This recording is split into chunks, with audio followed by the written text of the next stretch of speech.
to spontaneously exist equally blows my mind.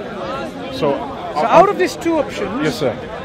I would say, because it's demonstrable again, that always existing is a more rational than not always existing. Okay? But again, Why? we'll have questions. I'll tell you why. Tell me why. I need to learn. I wouldn't say the universe always existing. I would say something must always exist rather than being nothing at one point. Okay. What is that thing is something that we can discuss later. Okay. But we need to know whether something always existed or something always didn't exist. If something always didn't exist, it means at one point this thing that we talk about didn't exist at all. So there was nothingness. Can nothingness, which has absolutely nothing in it, qualities-wise, attributes-wise, bring about something? The answer is no. So this universe,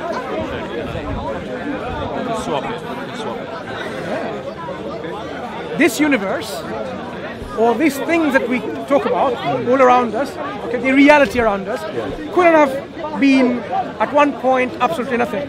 Because from absolute nothing, you get absolute nothing. That's rational. Agreed. Yeah. That means that option is not really rational. The other option is something has to always exist. Now, as to what always existed is the question. Just because, in your view, this is more rational, that doesn't make it any more or less likely. No, of course it does. Because if the moment you say, okay, let me tell you why. Okay. The moment you say there's a possibility something can come out of nothingness. No, to be honest, we agreed. No. So if something doesn't come out of nothingness. But at the same time, I said from the premise, both ideas blow my mind.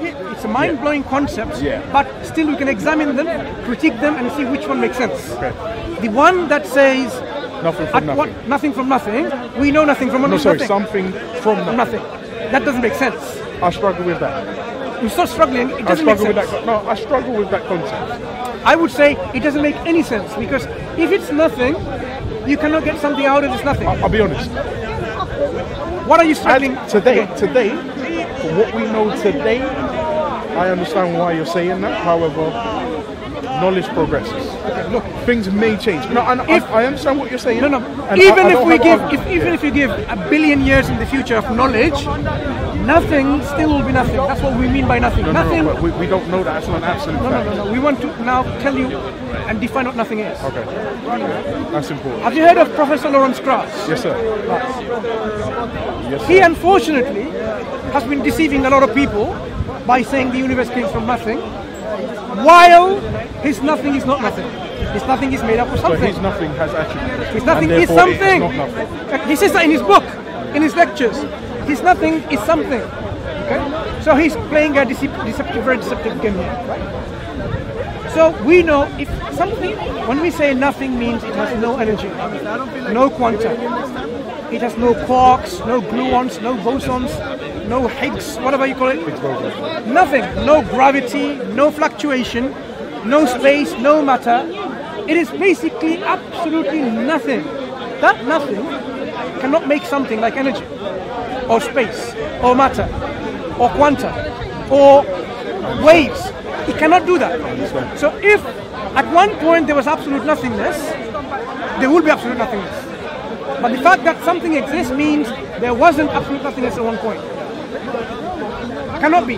There has to be always something. Something has to be all. Yes, I understand. It's difficult to accept it, but it's true. No. It's not as difficult to accept. I just need a minute. Hang on a second. Take your time. Right, I will.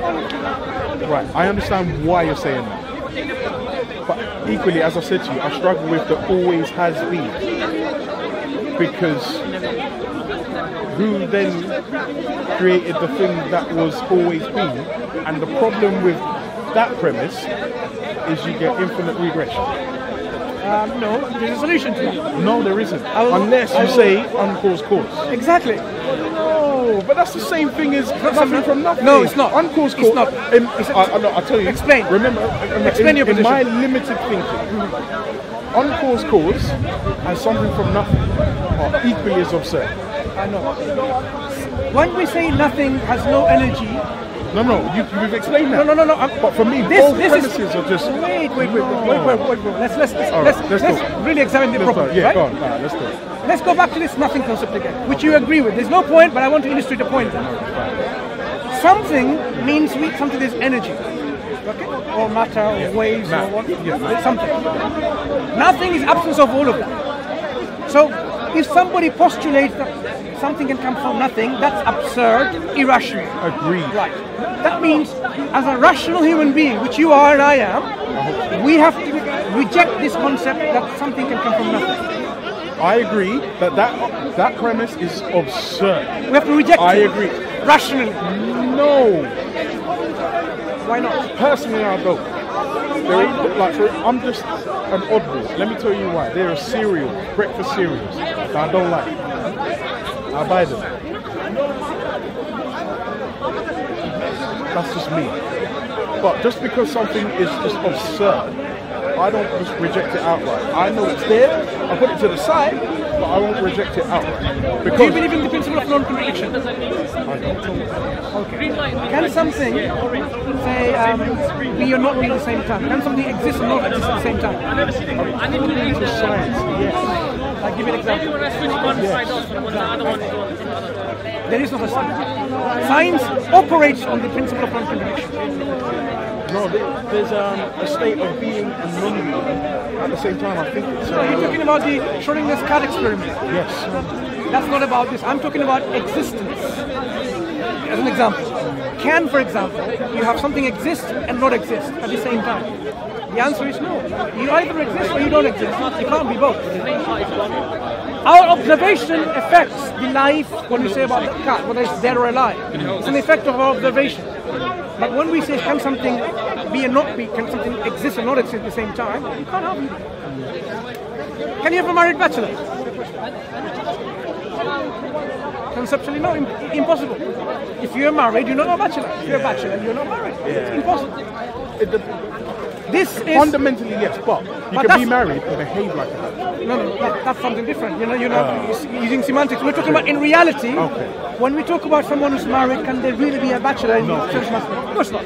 So this is what we're talking about, the principle of non-contradiction. So if we say there is something and nothing, can something come from nothingness? We know that you cannot have that. Okay? It's either or. Either you can or you cannot. I understand what you're saying. So it's not about absurdity. It's about violating the very rational concept that we operate in our discussion. We use language. Yes. Language, logic is part of our language. So is our rationality, the concept that we have. Agreed. If we don't stick to those principles in communication, then we might speak gibberish and believe in anything. Breaks down, yeah. So when we speak in language using this rational concept, we know for certain nothingness cannot make anything. We have to reject that concept. Anything that says something can count up nothingness. We have to say, no, you're talking gibberish. That's a gibberish thing. Knowledge as we know it suggests that something cannot come from nothing. Anytime, bro. I agree. Anytime. No, we don't. Once we define nothing, even in the future, when we define nothing as nothing, absence of everything, that principle will remain. Because you cannot have that principle saying, oh, actually nothing is something, then you're actually redefining what nothing is. We've already defined nothing is the absence of everything. So it doesn't matter a million years later, that nothing is the absence of everything. I understand what you're saying.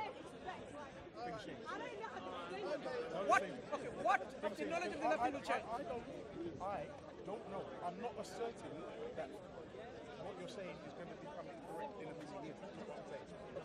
I'm just saying. In a million years, what about the nothing would change? Are you saying we will now say yes, nothing can make something? Our understanding changes. Things change. Let's understand one thing.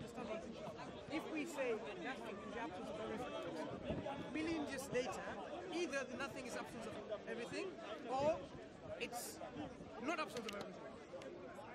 If you say it's inclusive of something, then it's not nothing. No. I'm not suggesting that the criteria of nothing will change. That's not what I'm saying. Then you're saying absolute nothingness at one point in the future, without knowledge, can make something. As is. Can make something. We don't know.